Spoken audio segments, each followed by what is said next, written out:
다 같이 자리에서 일어나 찬송가 1장을 찬송하시겠습니다.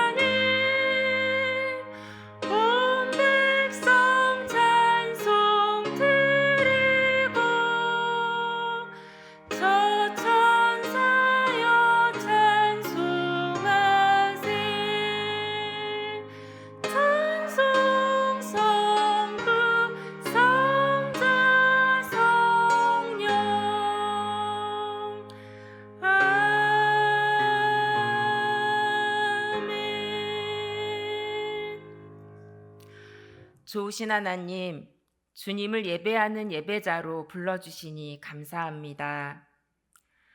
푸르른 5월 속에서 하나님이 베풀어 주신 아름다움을 누리게 하시니 감사합니다. 푸른 나뭇잎처럼 생명으로 가득하게 하시고 빛나는 호수처럼 주님의 평안 속에서 잠잠케 하시길 기도합니다.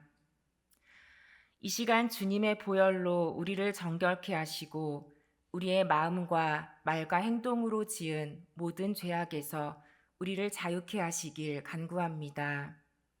주님, 우리를 긍휼히 여겨 주시옵소서. 이 시간 겸손히 주님의 말씀 듣기 원하며 우리의 깊은 간구를 주님께 드리기 원합니다. 우리 마음의 깊은 소원에 응답하여 주시고 하나님을 신뢰하는 법을 배우게 하소서. 신실하신 주님의 사랑에 감사드리며 살아계신 예수님의 이름으로 기도드립니다. 아멘. 자리에 앉으시겠습니다. 찬송가 299장을 찬송하시겠습니다.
오늘 하나님께서 우리에게 주시는 말씀은 요한복음 8장 1절에서 11절 신약 157쪽입니다.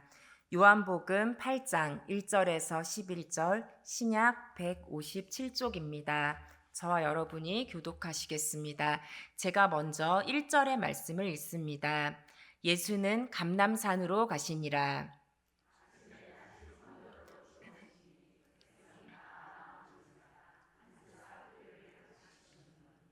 서기관들과 바리새인들이 음행 중에 잡힌 여자를 끌고 와서 가운데 세우고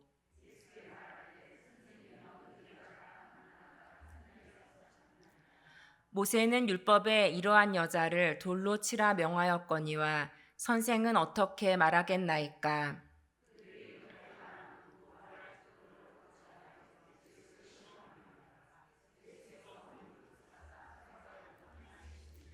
그들이 묻기를 맞이 아니하는지라. 이에 일어나 이르시되 너희 중에 죄 없는 자가 먼저 돌로 치라 하시고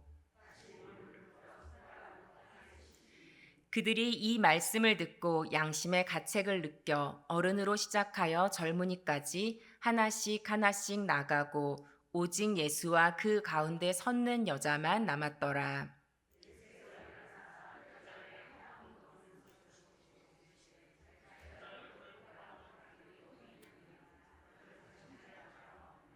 함께 읽으시겠습니다. 대답하되 주여 없나이다. 예수께서 이르시되 나도 너를 정죄하지 아니하노니 가서 다시는 죄를 범하지 말라 하시니라. 아멘. 네, 샬롬. 이렇게 좋은 날 예배 자리에 나오신 성도님들을 주님의 이름으로 축복합니다. 주님의 풍성한 사랑이 함께 하시길 기원드립니다.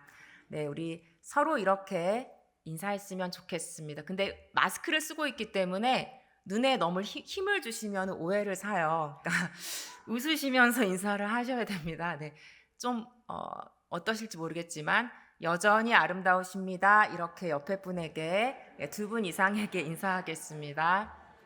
네, 아멘. 네, 여전히 아름다우십니다, 여러분. 네, 주님의 시선이라는 제목으로 오늘 수요기도의 말씀 함께 나누도록 하겠습니다. 여기 계신 성도님들 중에서도 이메일을 사용하시는 분들이 계실 것입니다.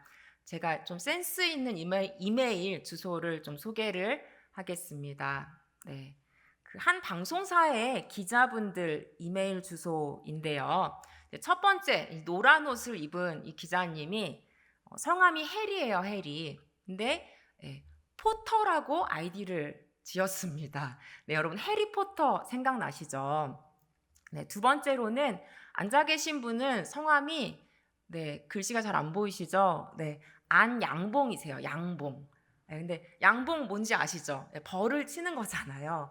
그래서 벌이 영어로 비인데 그것을 따서 비비라고 아이디를 만드셨습니다. 마지막에 있는 이 기자님은 굉장히 그 리얼한 보도로 유명하신 분이세요. 저렇게 눈이 많이 온다, 폭설이 많이 온다 할 때 실제로 저렇게 눈을 털고 나오셔도 될 텐데 눈을 온몸으로 맞고 눈이 쌓인 채로 저렇게 보도를 많이 하셔서 좀 유명하신 분이신데 성함이 박대기세요. 네, 대기가 영어로 웨이팅이거든요. 웨이팅. 그래서 웨이팅 kbs.co.kr 이렇게 이메일을 작성하셨습니다.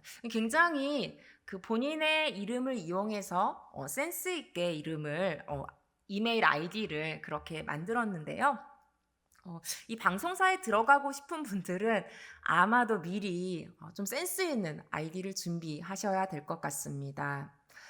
저도 개인적으로 뭐 이메일을 사용하고 있습니다. 근데 어느 날 새벽에 교회에 오면서 이제는 이메일 아이디를 너무나 만든 지가 오래돼가지고 좀 세련되고 제가 목사잖아요. 좀 목사답게 그렇게 이메일을 바꾸고 싶다, 아이디를 바꾸고 싶다 이런 생각을 했습니다. 왜냐하면 저의 아이디가 이제 힘을 뜻하는 파워와 저의 이름 가운데가 보인데 보통 이제 친구들이나 가까운 사이에서 뽀라고 이렇게 강조해서 부르지 않습니까? 그래서 이 파워와 뽀를 연결해서 만든 그런 아이디를 사용하고 있어요. 아직까지도. 근데 좀 파워레인저도 아니고 너무 유치하다라는 생각이 들었기 때문에 좀 이제는 바꿔야겠다라는 그런 마음이 들었었습니다. 그러다가 이 이메일 아이디를 내가 왜 처음 만들었었지? 그때의 기억을 좀 굉장히 오래전 기억인데요. 회상을 하게 되었습니다. 제가 그 대학생 때 기독교 동아리를 했었는데 이제 그 기독교 동아리에 어떤 간사님이 계셨어요. 그러니까 교회로 치면은 이제 청년부 목사님이신 거예요. 그분이 나중에 선교사로도 또 활동을 하셨기 때문에 오늘 설교 중에는 선교사님으로 호칭을 하도록 하겠습니다.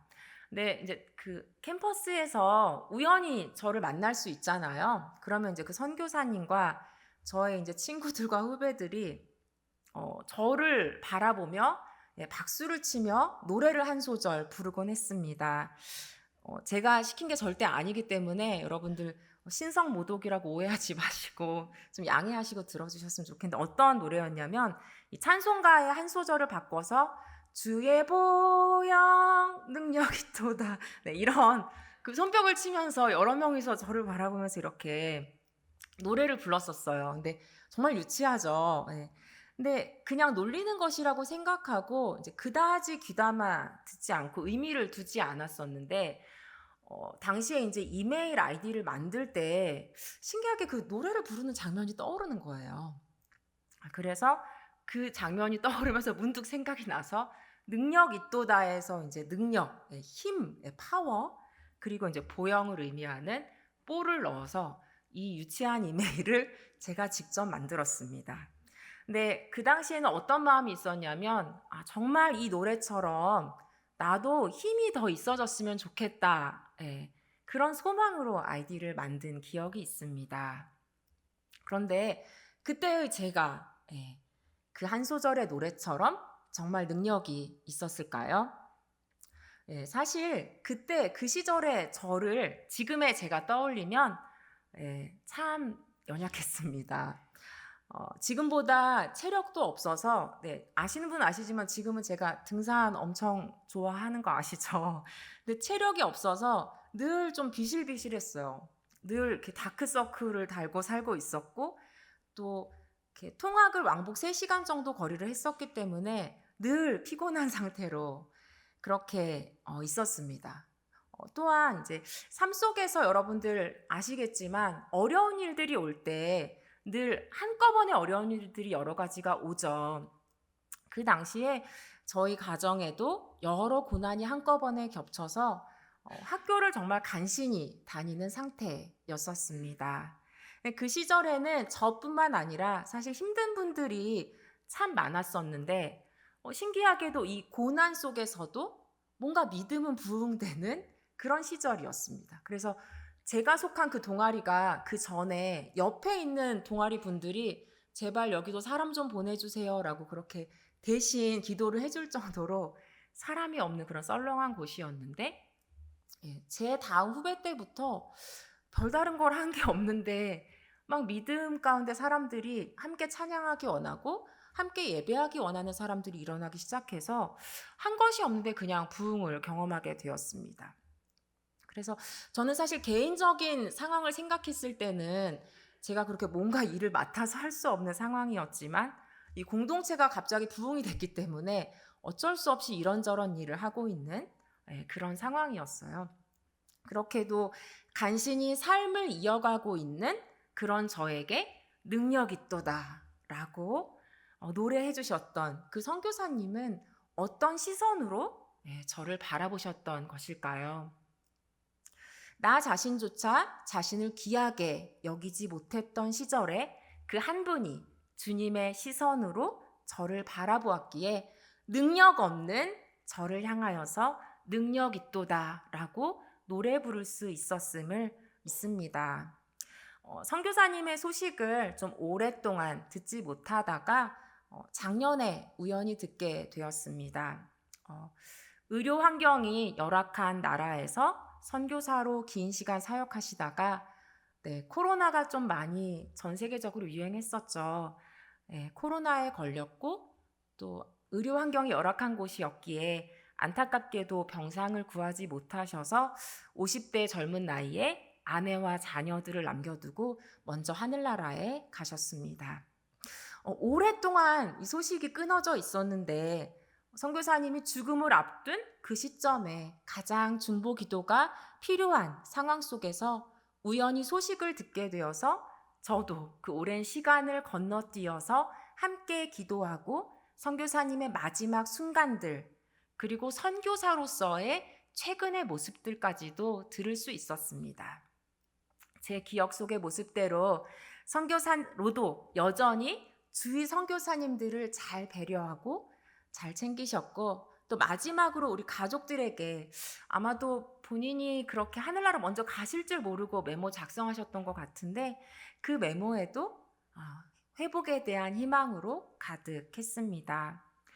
제 20대 시절에 그 선교사님께서도 굉장히 젊은 나이셨을 텐데, 저뿐만 아니라 어떻게 그 사람들을 주님의 시선으로 바라보고 세워주셨던 것일까요?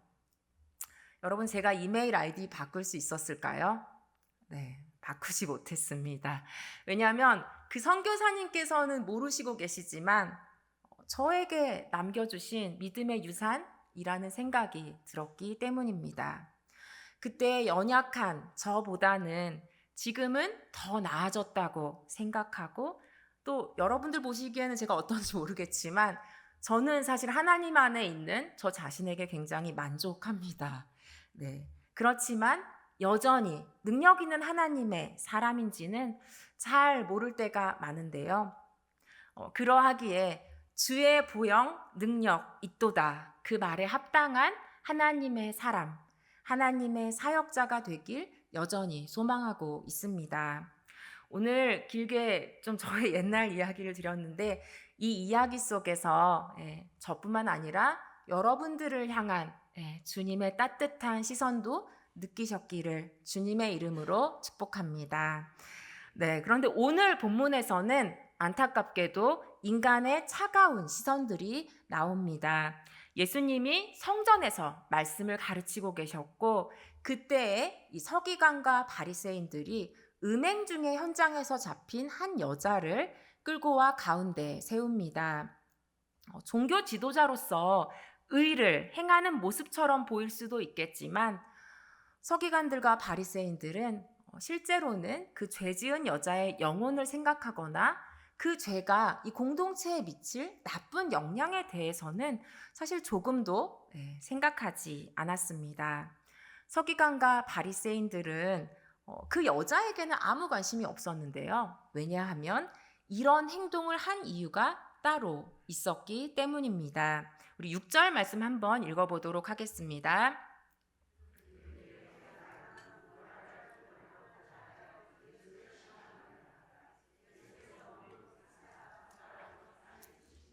네, 아멘. 네, 6절 상반절에 보면 그들이 이렇게 말함은 뭐 할 조건을 얻고자 함이라? 고발할 조건을 얻고자 하여 예수를 시험함이로라. 여러분, 왜 이 가늠한 여자를 가운데 세운 것이 예수님을 시험하는 것이 되겠습니까? 예수님의 평상시 메시지를 한번 생각해 보십시오. 예수님은 평상시에 가난한 사람들, 죄인들에게도 하나님의 나라가 임할 것이라고 선포하셨고, 또 세리와 죄인과 같이 일반적으로 믿음이 좋은 사람들이 좋아하지 않는, 평판이 좋지 못한 사람들에 대해서 긍휼히 여기는 메시지를 말씀해 오셨습니다. 그런데 이 현장에서 잡힌 여자에게 율법대로 돌로 치라고 말씀하신다면 평상시에 그 죄인들을 부르러 왔다라는 메시지에 정반대되는 것이죠. 또한 당시에 이 사형의 판결권과 집행권을 로마인들이 가지고 있었기에 돌로 치라 한다면 또 로마인들에게도 반대하는 것이 됩니다.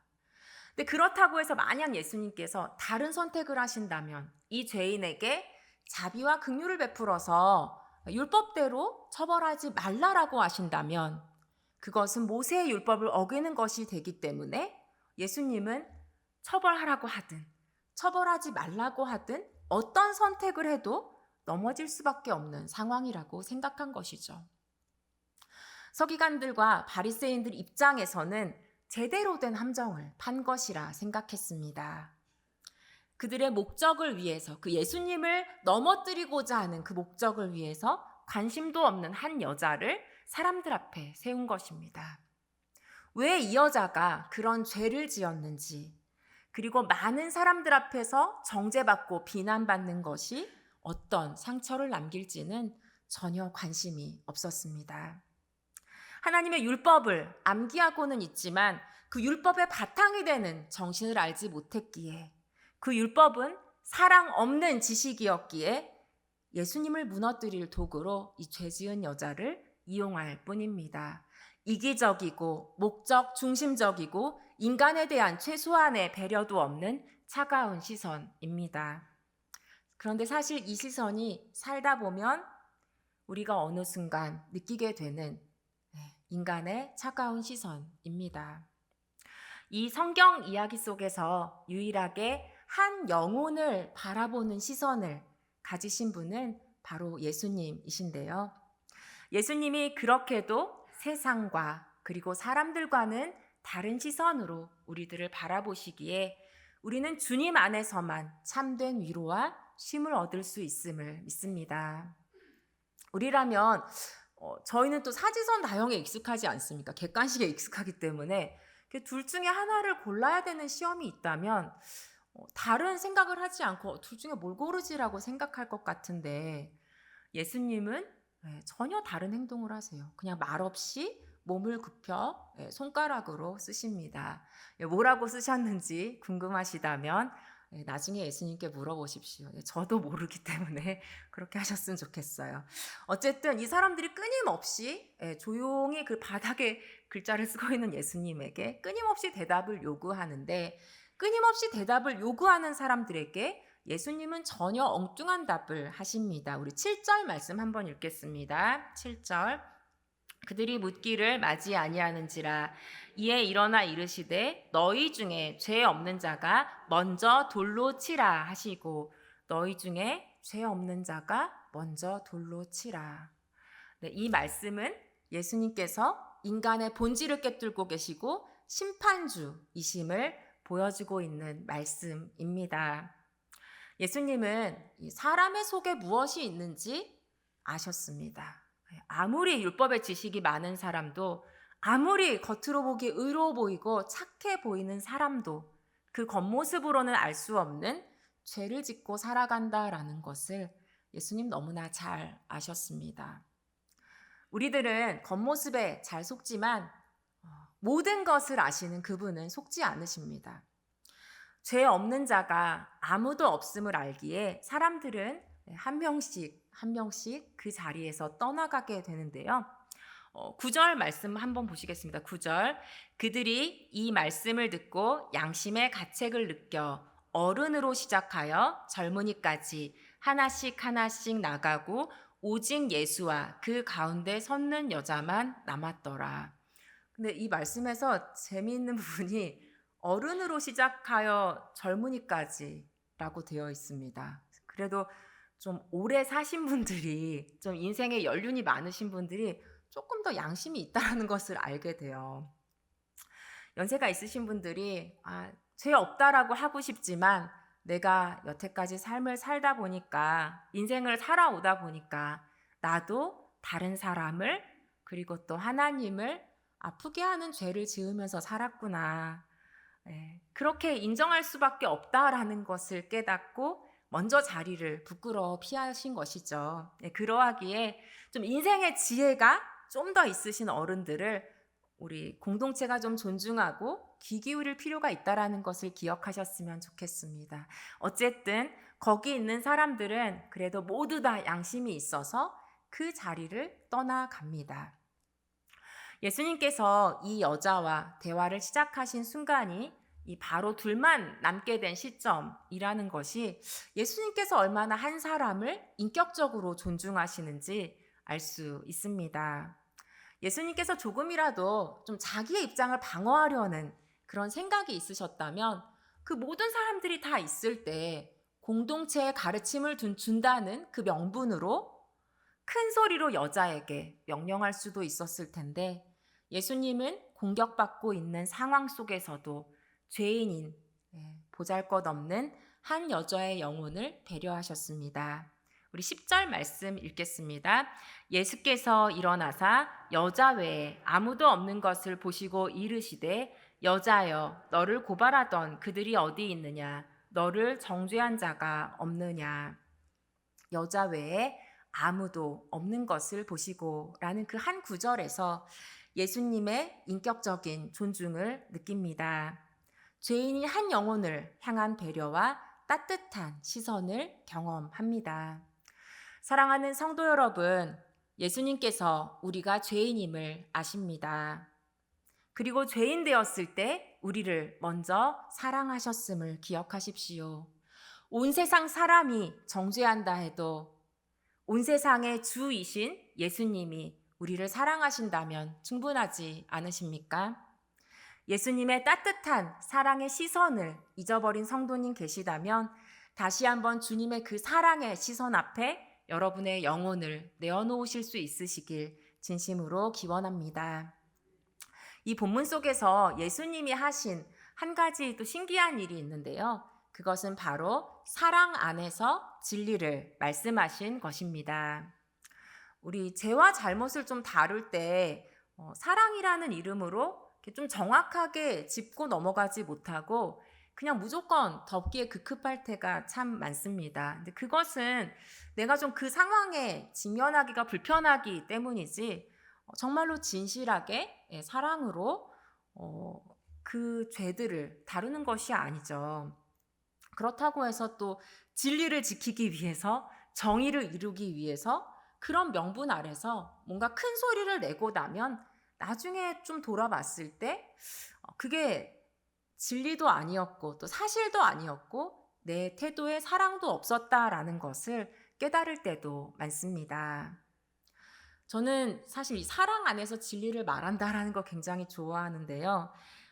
사랑 안에서 진리를 말하는 길을 걸어가고 싶지만 그것을 또 삶에서 실천하고 싶지만 잘 되지 않고 뭔가 이 사랑과 의 안에서 그 사이에서 균형을 잡는다라는 것이 참 어렵다라는 생각을 늘 합니다.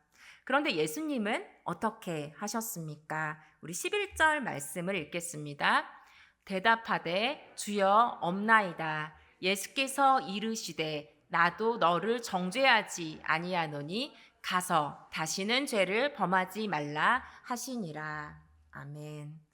네, 예수님은 먼저 왜 이런 죄를 지었냐라고 정죄하는 것으로 시작하지 않으셨어요. 우리가 뭔가 대화를 할 때, 말을 할 때 순서도 굉장히 중요하고 그 순서도 의미가 있는데요. 예수님께서 하신 첫 마디는 나도 너를 정죄하지 않는다 였습니다. 나도 너를 정죄하지 않는다. 죄가 있는 것을 알지만 그것으로 너를 비난하지 않겠다라고 말씀하시는 것이죠. 예수님께서 이 죄인인 한 여자를 먼저 사랑으로 품어주시고 계십니다. 근데 보통 여기서 그냥 끝나면 정말 이 여자를 사랑하는 게 맞나? 분명히 누군가 죄를 저질렀다면 그 죄로 인한 개인의 피해, 공동체의 피해가 있는데 그것을 그냥 덮어주는 게 맞나? 피해자들은 어떡하지? 그런 생각을 당연히 하게 되죠.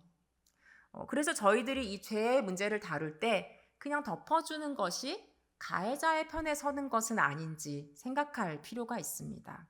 근데 예수님께서 참 귀하신 것은 정죄하지 않는다라고 말씀하시고는 그 다음에 연이어서 정확하게 말씀해 주십니다. 가서 다시는 죄를 범하지 말라라고 말씀하십니다. 이 여인을 정말로 그 누구도 그렇게 인간으로 대해주지 않았는데 한 영혼으로 귀하게 대하시고 그리고는 하지 말아야 될 것을 정확하게 말씀하시죠. 이 여인이 저지른 그 행동이 잘한 것이 아니라 말씀 앞에서 하나님 앞에서 정말 잘못된 것이기에 이제 그 주님의 사랑받은 그 여자에게 다시는 하지 말라라고 명확하게 말씀하고 계십니다. 예수님께서는 사랑도 포기하지 않으셨고 율법도 포기하지 않으셨음을 기억하십시오. 사랑하는 성도 여러분, 사랑 안에서 진리를 말하는 법을 우리도 함께 그 길을 걸어가기를 원합니다. 특별히 5월 가정의 달인데요. 우리 가정 안에서 가까운 사람들 안에서 사랑 안에서 진리를 말할 수 있기를, 그리하여서 주님께서 주시는 자유함과 회복을 누리시기를 진심으로 축복합니다. 이용규 선교사님의 이 같이 걷기라는 책에 나오는 이 최순기 선교사님이라는 분이 계신데요. 이 선교사님이 하신 사역은 이제 부모님이 안 계신 아이들을 자녀로 여기면서 돌보는 그런 사역을 하셨다고 합니다. 이 거리의 아이들이기 때문에 이 아이들이 이 선교사님이 잘 돌봐주는 것을 알았지만 종종 이 선교사님의 집에 들어와서 물건을 훔쳐가기도 하고, 그리고 나서는 본인도 창피했는지 도망갔다가 또 갈 곳이 없으니까 다시 돌아오곤 했습니다. 돌아온 이 아이들에게 선교사님은 아무 말 없이 함께 목욕탕에 가기도 하고, 또 아이의 등을 밀어주시기도 하고, 따뜻한 밥을 먹여주시고, 또 피곤할 테니 들어가서 자라고 이불도 깔아주셨습니다. 이분과 함께했던 사람들은 그분이 진짜 우리 아버지셨다라고 하면서 이 선교사님을 참 그리워한다고 하는데요. 사실 인간적인 눈으로 볼 때는 이 선교사님이 사역적으로 대단한 성공을 거두신 분은 아닙니다. 그냥 작게 이 육신의 아버지가 없는 아이들에게 영적인 아버지가 되어주셔서 그냥 이 한 사람을 키워내는 그 일을 하신 분이죠.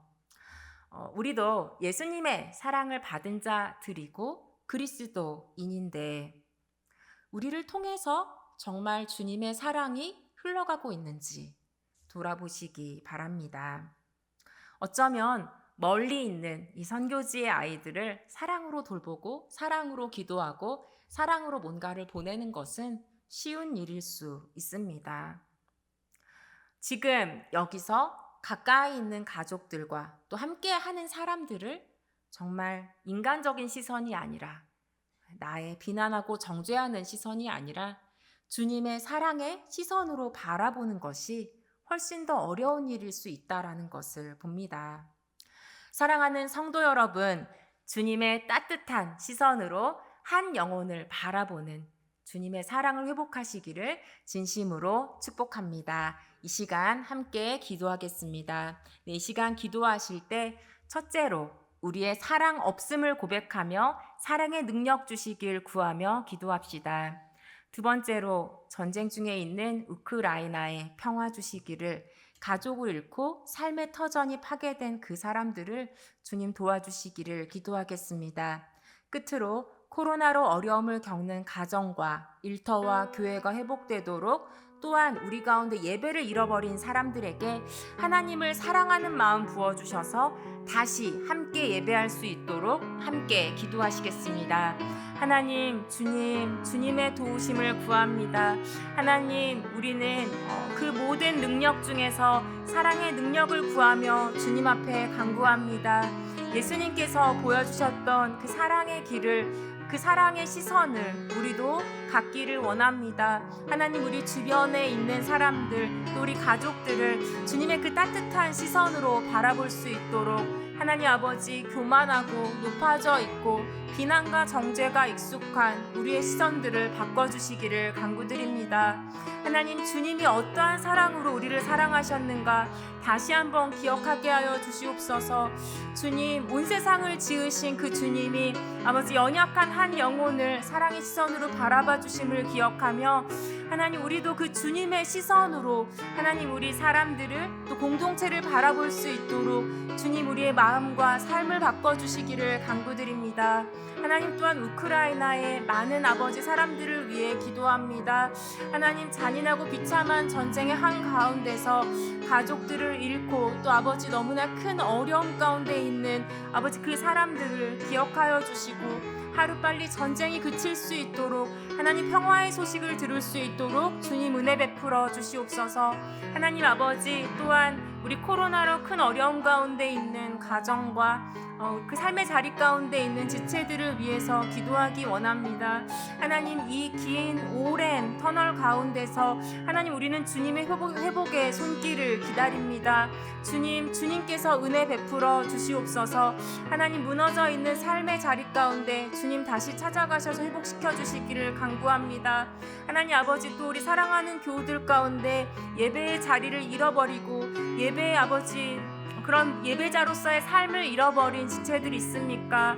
하나님, 그 가정 가운데 찾아가 주셔서 다시 한번 하나님을 사랑하는 마음을 부어주시고 다시 한번 하나님을 예배할 수 있는 심령이 될 수 있도록 아버지 하나님 은혜 베풀어 주시기를 간구드립니다. 하나님, 겸손한 자에게 베풀어 주시는 그 주님의 은혜를 기대하며 우리들 가난한 마음으로 목마른 마음으로 하나님을 예배하기 원하오니 하나님, 주님께서 우리의 예배를 기쁘게 받아주시고 하나님, 승리교회 각 가정마다 다시 그 영혼이 살아서 다시 한번 일어서서 주님을 예배할 수 있도록 주님 함께하여 주시옵소서. 좋으신 하나님, 주님의 이름을 찬양합니다. 주님께서 우리 가운데 긍휼을 베풀어 주시고 하나님, 우리를 먼저 사랑하셨음을 인하여 감사드립니다. 하나님, 우리에게 사랑의 능력을 더하여 주시옵소서. 예수 그리스도의 사랑을 다시 한번 기억하게 하여 주시옵소서. 하나님, 또 코로나로 어려움 중에 있는 모든 가정들을 위해 기도하기 원합니다. 하나님, 주님께서만 회복시키실 수 있고 주님께서만 다시 일으켜 세워주실 수 있음을 믿습니다. 주님의 긍휼을 기대하며 주님의 회복의 손길을 기대하오니 다시 함께 예배할 수 있도록 우리와 함께하여 주시옵소서. 감사드리며 살아계신 예수 그리스도의 이름으로 기도드립니다. 아멘. 네, 잠시 광고 말씀 드리겠습니다. 15일 주일 4부 예배 후에 정기 재직회가 있습니다. 아멘 찬양대와 할렐루야 찬양대 대원을 모집하고 있습니다. 함께 찬양의 자리, 기쁨의 자리에 서기 원하시는 분들은 꼭 문의하시기 바랍니다. 축도로 수요 기도회를 마치도록 하겠습니다. 이제는 우리 주 예수 그리스도의 은혜와 하나님의 사랑과 성령의 교통하심이 따뜻한 주님의 시선을 회복하기 원하는 성도님들 위해 축복으로 주신 가정과 일터 위에 나라와 세계 위에 영원토록 함께 하시기를 간절히 축원하옵나이다. 아멘.